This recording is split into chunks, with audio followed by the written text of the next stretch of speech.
Hi there, welcome to this unboxing. This is for the second edition. Yes, the second edition of Indonesia. Splotter Spellen game. Exactly the same box size, I would think, as Food Chain Magnet and The Great Zimbabwe and Duck Dealer. We actually played The Great Zimbabwe twice yesterday. Had a couple of great games of that. Taught it to somebody for the first time as a learning game, and then the second game. It is one of my favourite games, The Great Zimbabwe. I've been after Indonesia for a long time, but it's always been a bit elusive, a bit expensive. So this is the brand spanking new second edition. Had it on pre-order from the Board Game Guru in the UK, and a couple of unusual things about this. For one, it's in shrink, which a lot of my Splotter games have not been in shrink when I've got them from brand new, so that's nice. It's I think they've had this shrinking machine to shrink them for a while now.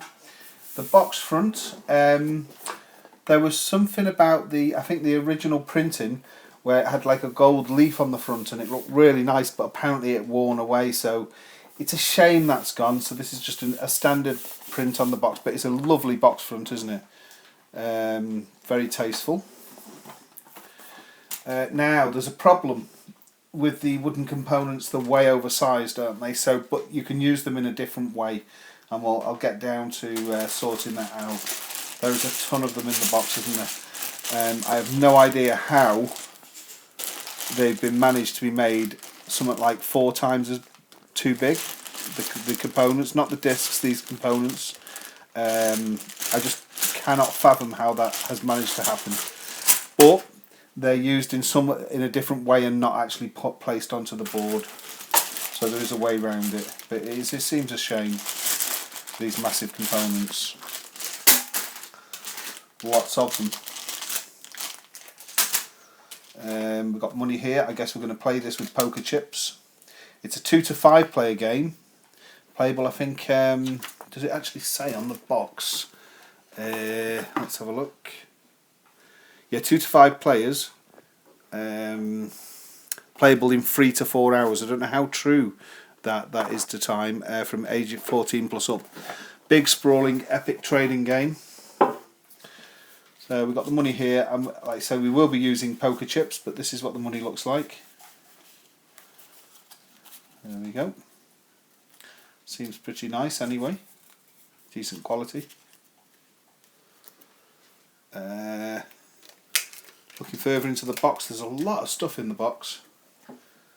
We've got these glass beads. Now these are quite a nice size. These are quite a uniform, small little size, rather than, because they can be quite random, some of these, and they are, there is different sized ones here, but they seem pretty small and easy, I guess, to use to mark the various things on the board. So they're quite nice.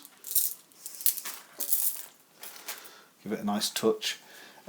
Small deck of cards here. Let's have a look. There we go, we're in. With that lovely Indonesia mark artwork on the back.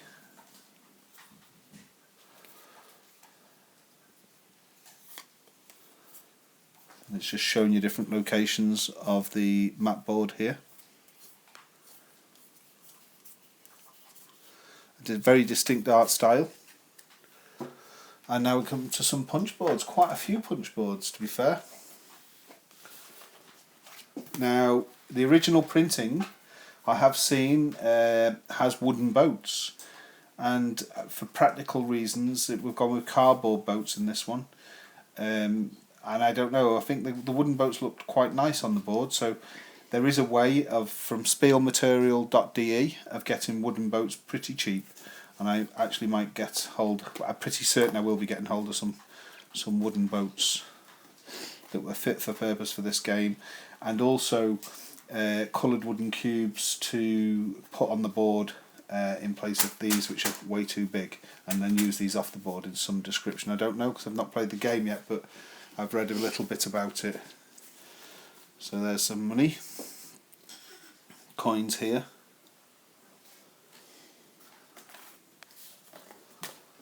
Lots of tokens. We've got like a mortar and pestle here, Is that oil? Have to have a look in the rules at what each of the tokens is. I say quite a few punchboard sheets, various player colours. And there's my orange I'll definitely play there in a nice purple colour as well. Here's the rule book. Oh, here's the errata. So what does this say? Dear Splotter customer, in the rules it is stated that you should use the wooden pieces to indicate plantations and the cardboard good tokens to indicate which items have been shipped to a city. Please do this the other way round. Place the cardboard good tokens on the map to indicate plantations and use the wooden tokens to indicate what you can ship and have shipped. Joris and Jerome. So that clears that up, doesn't it? So we can use them off board and may get the cubes to use on board. We've got player sheets here. 1, 2, 3, 4, 5 for the 5 players. Look quite nice. I say, I'm actually surprised at the amount of material for this game. And now we're on to the rules. Really, really nice. Super smooth finish. Very, very nice. Very thick cardboard. It starts at page 3, so 1, 2, the cover. And that's just a description of the game, comments and questions. So really the rules actually start at page 4. We've got 5, 6, 7, 8,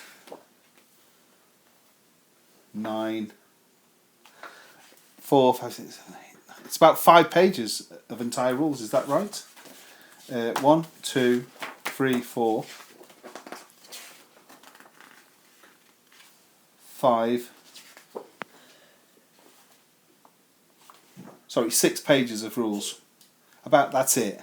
But very literal. The rules are always wrote with a Splotter game. There is not a single word ever in a Splotter rules that does not need to be there, and there's no extra words put that don't need to be there. So they're very, very literal rule books. Everything is there for a reason. And it takes a bit getting used to, but I'm starting to get a bit of a hang of it now after playing a few Splotter games. So let's have a look at this, what I would suspect glorious map of Indonesia. So let's open up this board here now. Single-sided, of course. And it's got six-fold board, oblong shaped, and it is big. That is a big board. Just give it a little bit of back bending so it lies flat. Very nice.